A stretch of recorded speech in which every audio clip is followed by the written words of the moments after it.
नमस्ते जी। तो मेरी पिछली वीडियो का विषय था जीव ब्रह्म ही है, सही या गलत। यानी हमने समीक्षा की थी कि जीव ब्रह्म ही होता है या नहीं। तो मैंने अपना विषय रखने से पूर्व 4 मत रखे थे आपके समक्ष, जिसमें से पहला मत था आत्मा सो परमात्मा। कुछ लोग मानते हैं कि आत्मा ही परमात्मा के है, जीव ही ब्रह्म होता है। दूसरा मत था आत्मा और परमात्मा में पिता पुत्र का संबंध होता है। तीसरा मत था कि परमात्मा एक बहुत बड़ा पार्ट है, ये विशाल भाग है, जिसके एक छोटे पार्ट पर माया का प्रभाव हो गया है, जिससे वह परमात्मा से अलग होकर के आत्मा बन गया है। चौथा और आखिरी मत था हमारा कि आत्मा अलग है और परमात्मा अलग है।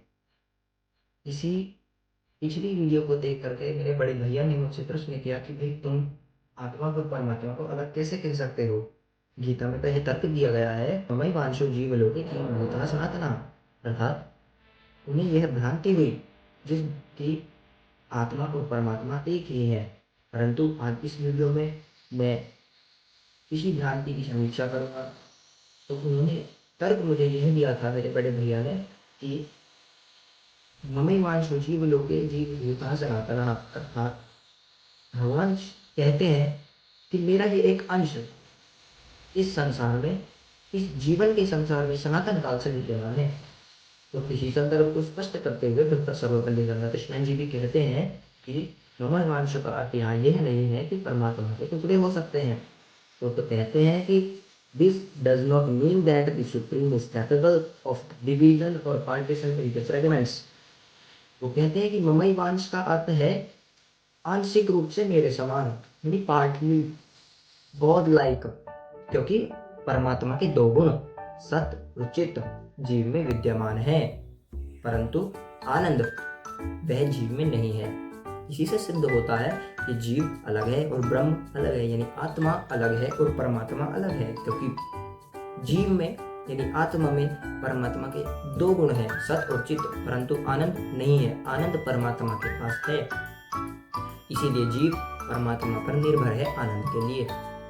आप विचार कीजिए, जब एक माँ अपने बच्चे को अपने दिल का टुकड़ा कहती है, तो जिस अर्थ में वह अपने बच्चे को अपने दिल का टुकड़ा कहती है, तो उसका अर्थ होता है कि वह उसे अपने ही शरीर के समान प्यारा मानती है, प्रेम करती है। ठीक वैसे ही हम भी परमात्मा के अंश हैं। और ममैवांश उक्ति में गीता परमात्मा और आत्मा के इसी अगाध वात्सल्य को व्यक्त कर रही है। परंतु फिर भी यदि अगर आत्मा या फिर अंश का अर्थ एक चिंगारी या बूंद जैसा होता, तो वह मोक्षावस्था में जाकर के अपनी सत्ता को खो बैठता।